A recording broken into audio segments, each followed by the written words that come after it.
안녕하세요. 저는 올해 68살 서울 근교에서 작은 한복 공방을 운영하고 있는 이정숙이라고 합니다. 젊은 시절부터 한복 장인으로 일하며 평생을 바느질과 함께 살아왔어요. 남편을 일찍 여의고 홀로 아들 하나를 키워냈죠. 그게 제 인생의 전부였습니다. 아들 민수는 제 자랑이었어요. 성실하고 착한 아이였죠. 공부도 잘해서 좋은 대학을 나왔고 중소기업 연구원으로 취직했을 때는 정말 하늘을 날 것만 같았습니다.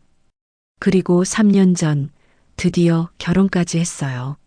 며느리 지연 씨는 요양병원에서 간호조무사로 일하는 성실한 여성이었고 첫인상도 참 단정하고 예의 바른 사람이었습니다.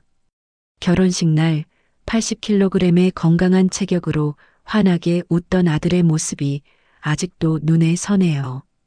그런데 그로부터 3년이 지난 어느 날이었습니다. 오랜만에 아들이 공방에 들렀는데 문을 열고 들어오는 민수를 보는 순간 심장이 철렁 내려앉았어요. 민수야, 너 많이 아프니? 제가 떨리는 목소리로 물었을 때 아들의 얼굴은 제가 아는 그 아이가 아니었습니다. 뺨은 움푹 들어가 광대뼈가 튀어나왔고 눈밑은 시퍼렇게 멍든 것처럼 꺼져 있었어요. 한때 80kg이었던 아들의 몸은 뼈만 앙상하게 남아 옷 속에서 헐렁거렸습니다. 나중에 알았지만 55kg까지 빠진 상태였어요. 괜찮아요, 엄마. 요즘 회사 일이 좀 바빠서 그래요. 새 프로젝트 준비하느라. 민수는 억지로 웃음을 지으며 말했지만 그 웃음 뒤에 숨겨진 무언가가 있다는 걸 어머니의 직감으로 느낄 수 있었습니다. 아들의 손을 잡았을 때 느껴진 뼈의 감촉, 그리고 눈빛 속에 감춰진 두려움 같은 것. 뭔가 잘못되고 있었어요. 아들이 돌아간 후 저는 공방 안에 혼자 앉아 한참을 울었어요. 평생 바느질로 굳은 손으로 눈물을 닦으며 뭔가 크게 잘못되고 있다는 불길한 예감을 떨쳐낼 수 없었습니다. 며느리 지연 씨는 겉으로 보기에 정말 완벽한 며느리였어요. 결혼 초부터 예의 바르고 말도 조리 있게 잘했죠. 동네 사람들도 정숙 씨 복 많네. 그런 며느리 만나서라고 칭찬을 아끼지 않았습니다. 하지만 아들이 그렇게 말라간 후부터 저는 며느리를 다시 보기 시작했습니다. 며칠 후 반찬을 몇 가지 준비해서 아들 집에 찾아갔어요. 어머니, 왜 이러세요? 전화도 안 하시고 갑자기. 문을 열어주는 지연 씨의 표정에는 불편함이 가득했어요. 마치 방해받는 사람처럼요. 아, 그냥 반찬 좀 해왔어. 민수가 요즘 너무 말라서 걱정돼서 말이야. 에이, 괜찮아요. 저희 알아서 잘 먹고 있어요. 이런 거 안 해주셔도 돼요. 그 말투가 묘하게 차갑게 느껴졌어요. 예의는 갖췄지만 그 안에 날카로운 무언가가 숨어 있었습니다.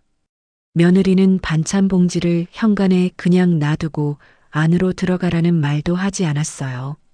결국 저는 집 안에 들어가지도 못하고 쫓겨나듯 나왔습니다. 그 후로도 몇 번 더 찾아갔지만 항상 비슷한 상황이 반복됐습니다.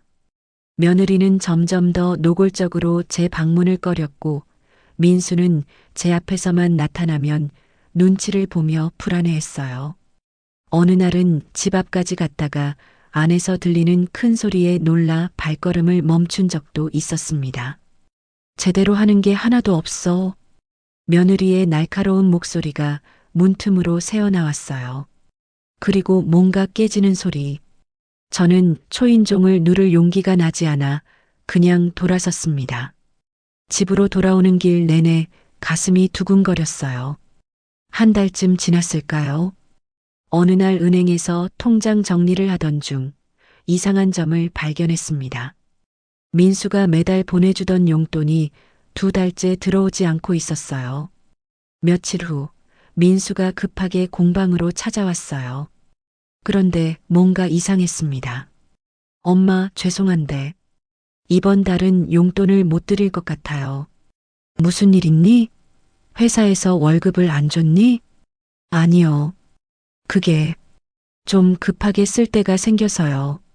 민수의 눈은 제 눈을 제대로 마주치지 못했어요.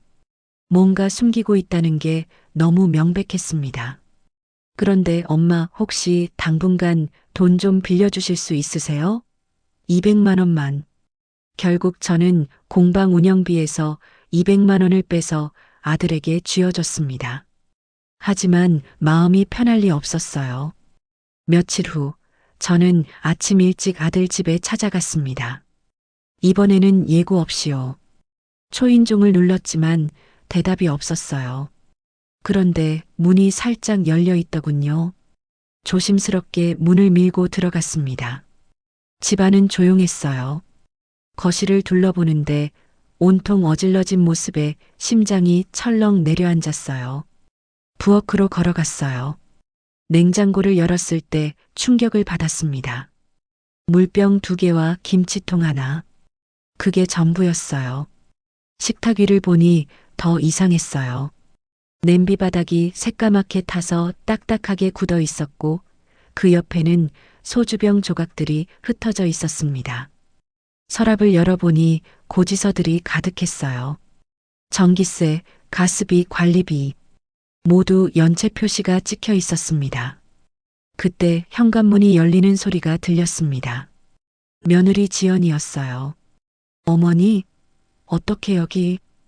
지연의 얼굴이 굳었어요. 지연아, 이게 대체 무슨 상황이니? 냉장고에는 아무것도 없고 고지서는 다 연체되어 있고. 아, 그거요? 오늘 장 보려고 했어요.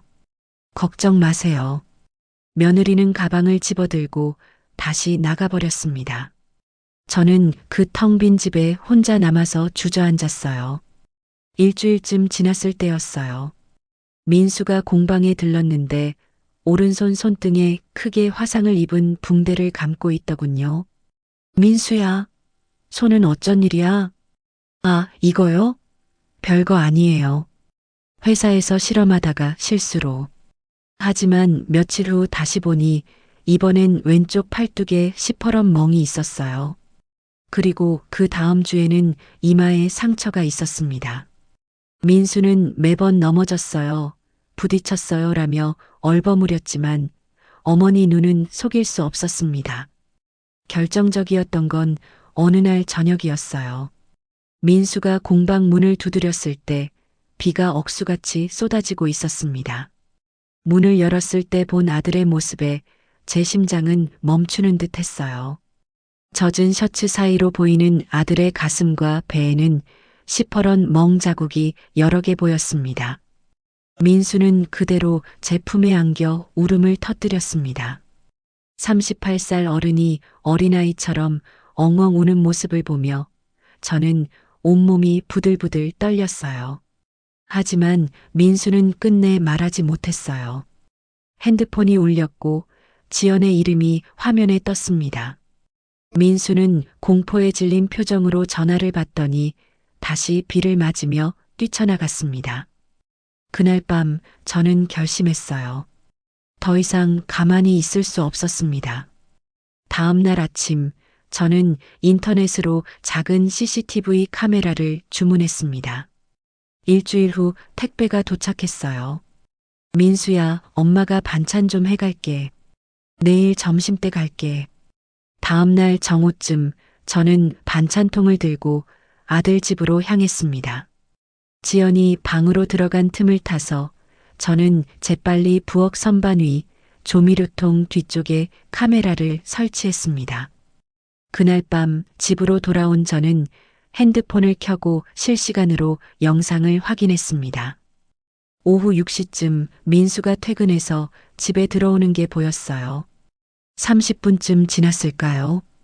현관문이 열리고 지연이 들어왔어요. 그 순간부터 제가 본 것은 믿을 수 없는 광경이었습니다. 너 지금 뭐 하고 있어? 지연의 목소리가 차갑게 울려 퍼졌어요. 저녁은 왜 안 차려놨어? 그때였어요. 지연이 식탁 위에 있던 컵을 집어들더니 민수에게 던졌습니다. 컵은 민수의 어깨를 스치며 벽에 부딪혀 산산조각이 났어요. 넌 돈도 제대로 못 벌어오면서 밥값은 해? 응? 저는 핸드폰을 잡은 손이 떨렸어요. 민수는 고개를 숙인 채 부엌으로 걸어갔어요. 그리고 냉장고에서 뭔가를 꺼내 요리를 시작했습니다. 하지만 지연은 멈추지 않았어요. 그리고 너 오늘 병원비 입금했어? 아, 그게 또 못했어? 쓸모없는 새끼. 지연은 계속해서 욕설을 퍼부었어요. 민수는 아무 말 없이 묵묵히 설거지를 했습니다. 저녁을 차린 후 민수가 식탁에 밥을 놓았습니다. 지연은 앉아서 한 숟가락 떠먹더니 그대로 뱉어냈어요. 이게 먹을 만한 거야? 이딴 반찬 누가 먹어? 그리고는 반찬통을 집어들어 바닥에 내던졌습니다. 반찬이 사방에 튀었고 민수는 무릎 꿇고 그것을 닦기 시작했어요. 저는 더 이상 볼 수 없었습니다. 핸드폰을 쥔 손에 힘이 들어가 화면이 흔들렸어요. 숨이 막혔습니다. 제 아들이, 제가 평생 애지중지 키운 아들이 저런 수모를 당하고 있다니. 저는 그대로 바닥에 주저앉았습니다. 가슴을 움켜쥐고 숨을 헐떡였어요. 눈앞이 하얗게 변하면서 의식이 흐려졌습니다. 그리고 그대로 정신을 잃었습니다. 정신을 차렸을 때 저는 병원 침대에 누워 있었어요. 이틀 동안 입원 치료를 받았습니다. 퇴원하던 날 저는 민수를 공방으로 데려왔습니다. 민수야, 엄마가 다 봤어. 저는 핸드폰을 꺼내 그 영상을 보여줬습니다. 민수는 화면을 보더니 고개를 떨구고 말았어요. 엄마, 죄송해요. 제가 무능해서, 제가 돈을 제대로 못 벌어와서. 무능하긴. 넌 성실하게 회사 다니고 있잖아. 지연이가 스트레스를 많이 받아요. 제가 좀 더 잘하면. 민수야, 그게 내 잘못이니? 하지만 민수는 제가 참으면 돼요. 이혼하면 전 혼자 살 자신이 없어요라고 말했습니다. 민수야, 엄마가 할게. 내가 할 수 없으면 엄마가 할 거야. 참으면 사람도 가정도 다 무너지는 거야. 그날부터 저는 움직이기 시작했어요. 변호사 사무실을 찾아가고 경찰서에 신고했습니다. 68년을 살면서 경찰서에 신고를 해본 적이 한 번도 없었는데 내 아들을 위해서라면 뭐든 할 수 있었습니다. 일주일 후 민수에게 전화가 왔어요. 경찰에서 연락이 왔다고.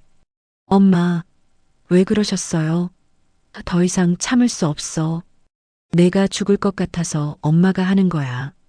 증거 영상을 USB에 담아 경찰과 변호사, 그리고 친척들에게도 보냈어요. 일주일 후 지연에게 경찰 조사 통보가 갔습니다. 경찰 조사는 생각보다 빨리 진행됐어요. 지연은 처음에 모든 걸 부인했지만 CCTV 영상이라는 명백한 증거 앞에서는 어쩔 수 없었습니다. 조사가 깊어지면서 더 충격적인 사실들이 드러났어요. 담당 형사님이 저를 따로 부르셨습니다. 어머님, 며느리분에 대해 추가로 밝혀진 사실이 있습니다. 지연은 요양병원에서 일하면서 환자 보호자들에게 접근해 돈을 갈취하고 있었어요. 피해자가 무려 7명이나 됐어요. 그리고 이것도 보세요. 아들분 명의로 대출을 여러 건 받았습니다. 서류에는 민수도 모르는 대출 내역이 빼곡했어요. 총 5천만 원. 모두 지연이 민수의 도장과 신분증을 몰래 사용해서 받아낸 돈이었습니다. 그럼 그 돈은 어디에 쓴 건가요? 도박입니다. 불법 온라인 도박 사이트의 대부분을 탕진했고 일부는 유흥비로 사용한 것으로 보입니다. 며칠 후 이 사실이 동네에 알려지기 시작했어요. 동네 사람들의 반응은 극명하게 갈렸어요. 지연 씨 남편이 그렇게 고생하고 있었다니.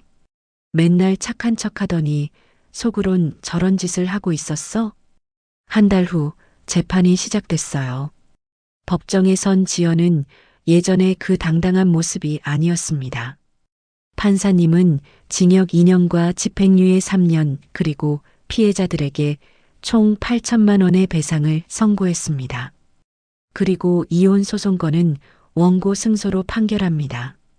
위자료 3천만 원은 피고가 원고에게 지급하도록 하십시오. 판결이 떨어지는 순간 저는 옆에 앉은 민수의 손을 꼭 잡았습니다. 아들은 조용히 눈물을 흘리고 있었어요. 이제 악몽은 끝났습니다. 판결이 난 후 민수는 그 집을 나와 다시 제 공방으로 돌아왔어요. 이혼 절차도 빠르게 진행됐고 석 달 만에 모든 게 정리됐습니다. 처음 며칠 동안 민수는 말이 없었어요. 방에 들어박혀 나오지 않고 밥도 제대로 먹지 않았습니다. 저는 매일 아들이 좋아하던 음식을 만들어 방문 앞에 놔뒀어요. 한 달쯤 지났을 때였어요. 민수가 공방으로 내려왔습니다. 엄마, 뭐 도와드릴 거 없어요? 민수야, 괜찮아. 회사 다녀야지. 회사 그만뒀어요. 다시 시작하고 싶어서요. 엄마 일 좀 도와줄래요? 한복 만드는 거 배우고 싶어요. 그날부터 민수는 제 옆에서 바느질을 배우기 시작했어요. 서툴렀지만 성실했습니다. 엄마, 이렇게 하는 거 맞아요? 그래, 잘하고 있어. 천천히 해. 바느질을 하면서 민수는 조금씩 말문이 트이기 시작했어요. 그동안 겪었던 일들을 하나씩 털어놨습니다. 엄마, 죄송해요. 제가 더 강했어야 했는데. 아니야, 민수야. 넌 잘못한 게 없어. 이제 다 지난 일이야. 중요한 건 앞으로야. 석 달이 지나자 민수의 얼굴에 혈색이 돌기 시작했어요. 체중도 10kg 가까이 늘었고 무엇보다 눈빛이 살아났습니다. 어느 날 민수가 만든 첫 작품이 완성됐어요. 작은 아기 한복이었습니다. 엄마, 이거 제가 만든 거예요. 이거 나중에 제가 아이를 갖게 되면 입히고 싶어요. 언젠가는요. 그 말을 들으며 저는 눈물이 났어요. 아들이 다시 미래를 꿈꾸기 시작했다는 게 너무 기뻤습니다. 반년이 지나자 공방에 손님들이 하나둘 늘기 시작했어요. 민수가 만든 한복을 보고 주문하는 사람들이 생겼고 SNS를 통해 소문도 퍼졌습니다. 어느 봄날 오후였어요. 공방 창문으로 햇살이 쏟아져 들어왔습니다. 저와 민수는 나란히 앉아 바느질을 하고 있었어요. 엄마, 한복은 찢어져도 다시 꿰매면 새 옷이 되죠? 그럼 그렇지. 사람도 그렇겠죠? 아무리 망가져도 다시 꿰맬 수 있는 거겠죠? 저는 아들의 손을 꼭 잡았어요. 그래, 민수야. 사람도 그래. 찢어진 곳을 정성껏 꿰매면 오히려 그 자리가 더 튼튼해지는 거야. 민수는 고개를 끄덕였어요. 그리고 다시 바늘에 실을 깨었습니다. 한 땀 한 땀 정성스럽게. 창밖에는 벚꽃이 흩날리고 있었어요. 긴 겨울이 지나고 드디어 봄이 온 거였습니다. 우리 가족에게도 민수의 인생에도. 엄마, 저녁에 뭐 드시고 싶으세요? 제가 만들어 드릴게요. 그래. 그럼 엄마가 좋아하는 된장찌개 해줘. 네, 알았어요. 민수는 환하게 웃으며 일어났어요. 그 웃음은 진심이었습니다. 3년 만에 보는 아들의 진짜 웃음이었어요. 공방 안에는 따뜻한 봄 햇살과 함께 희망이 가득 차올랐습니다. 가족은 때로 눈에 보이지 않는 상처로 무너진다. 그러나 진심과 용기가 있다면 그 상처도 다시 꿰맬 수 있다.